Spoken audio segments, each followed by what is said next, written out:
नमस्कार। आज हम जानेंगे रामायण क्या है, रामायण हमें क्या सिखाती है। रामायण का एक छोटा सा बात मैं बताती हूँ, उसी से हम कुछ समझ सकते हैं।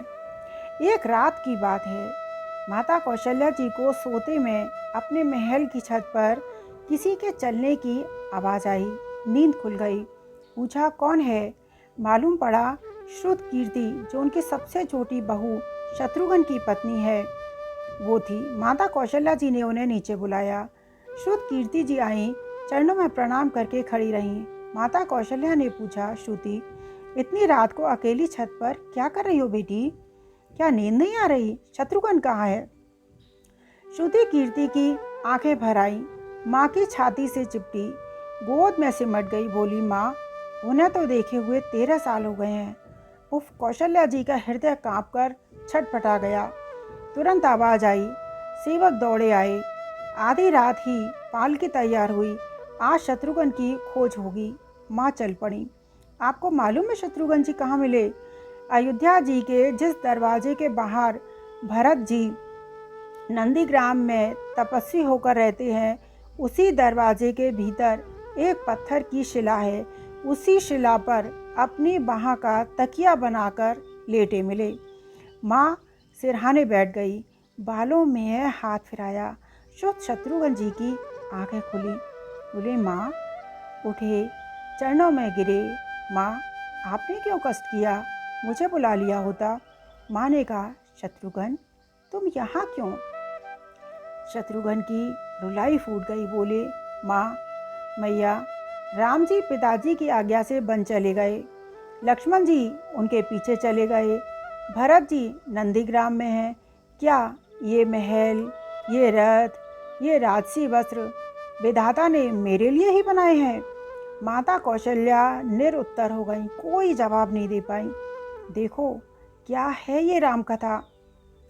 राम कथा ये सीखना चाहिए। राम कथा भोग की नहीं, त्याग की कथा है। ये हमें त्याग सिखाती है। जो त्याग करता है वो महान बनता है, और जो भोग करता है वो भोगी होता है। वो हमेशा रोगी होता है, निंदा होता है और कुटता है। रामायण हमें भोग नहीं, योग सिखाता है। त्याग की कथा है रामायण। या त्याग की ही प्रतियोगिता चल रही है और सभी फर्स्ट हैं, कोई पीछे नहीं रहा। चारों भाइयों का प्रेम और त्याग एक दूसरे के प्रति अद्भुत, अभिनव और अलौकिक है। रामायण जीवन जीने की सबसे उत्तम शिक्षा देती है।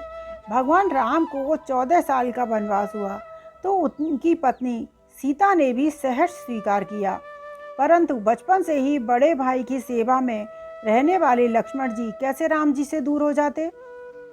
माता सुमित्रा से तो उन्होंने आज्ञा ले ली थी वन में जाने की, परंतु जब अपनी पत्नी उर्मिला के रूप में कक्ष में गए तो सोच रहे थे कि माँ ने तो आज्ञा दे दी, परंतु उर्मिला को कैसे समझाऊंगा, क्या बोलूँगा उनसे।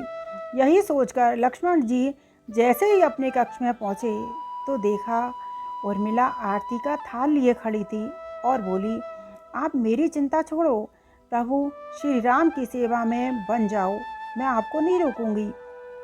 मेरे कारण आपकी सेवा में कोई बाधा नहीं आनी चाहिए, इसलिए साथ में जाने की जिद भी नहीं करूंगी। लक्ष्मण जी को कहने में संकोच हो रहा था, परंतु उनके कुछ कहने से पहले ही उर्मिला ने उन्हें संकोच से बाहर निकाल दिया। वास्तव में रियलिटी में यदि देखें तो यही पत्नी का धर्म होता है। पति संकोच में पड़े उससे पहले ही पत्नी उसके मन की बात जानकर उसे संकोच से बाहर कर देती है। लक्ष्मण जी चले गए, परंतु 14 साल तक उर्मिला एक तपस्विनी की भांति कठोर तप किया। वन में प्रभु श्री राम सीता की सेवा में लक्ष्मण जी कभी सोए नहीं, परंतु उर्मिला ने भी अपने महल के द्वार कभी बंद नहीं किए और सारी रात जागकर उस दीपक की लौ को बुझने नहीं दिया। मेघनाथ से युद्ध करते हुए जब लक्ष्मण जी को शक्ति लग जाती है और हनुमान जी उनके लिए संजीवनी पर्वत लेकर लौट रहे थे, तब बीच में हनुमान जी अयोध्या से ऊपर गुजर रहे थे तो भरत जी उन्हें राक्षस समझकर बाण मारते हैं और हनुमान जी गिर जाते हैं। तब हनुमान जी सारा वृतांत सुनाते हैं कि सीता जी को रावण हर ले गया है। लक्ष्मण जी युद्ध में मूर्छित हो गए हैं। यह सुनते ही कौशल्या जी कहती हैं, राम को कहना कि लक्ष्मण के बिना अयोध्या में पैर भी ना रखे, राम वन में ही रहे। माता सुमित्रा कहती हैं कि राम से कहना कि कोई बात नहीं, अभी शत्रुघ्न है, मैं उसे भेज दूंगी। मेरे दोनों पुत्र राम सेवा के लिए ही तो जन्म लिए हैं। माताओं का प्रेम देखकर हनुमान जी की आंखों से आंसू बहने लगे, परंतु जब उन्होंने उर्मिला को देखा तो सोचने लगे, यह क्यों एकदम शांत और प्रसन्न खड़ी है? क्या इसे अपने पति के प्राणों की बिल्कुल चिंता नहीं है? हनुमान जी पूछते हैं, हे देवी, आपकी प्रसन्नता का कारण क्या है? आपके पति के प्राण संकट में हैं। सूर्य उदित होते ही सूर्य कुल का दीपक बुझ भी सकता है। उर्मिला जी का उत्तर सुनकर तीनों लोगों को कोई भी प्राणी उनकी वंदना किए बिना नहीं रह सकता। उर्मिला बोली, मेरा दीपक संकट में नहीं है, वो बुझ ही नहीं सकता। वो सूर्योदय की बात तो आप चाहें तो कुछ दिन अयोध्या में विश्राम कर लीजिए, क्योंकि आपके वहां पहुंचे बिना सूर्य उदय हो ही नहीं सकता, सूर्य उदित हो ही नहीं सकता। आपने कहा कि प्रभु श्री राम मेरे पति को अपनी गोद में लेकर बैठे हैं। जो योगेश्वर प्रभु श्री राम की गोदी में लेटा हो, काल उसे छू भी नहीं सकता। यह तो वो दोनों लीला कर रहे हैं। मेरे पति जब से वन में गए हैं तब से सोए नहीं। उन्होंने ना सोने का प्रण लिया था, इसलिए वो थोड़ी देर विश्राम कर रहे हैं, और जब भगवान की गोद मिल जाए तो थोड़ा विश्राम ज़्यादा हो गया, वो उठ जाएंगे।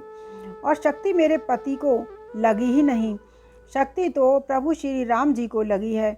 मेरे पति की हर श्वास में राम है, हर धड़कन में राम है, उनके रोम रोम में राम है, उनके खून की बूंद बूंद में राम है।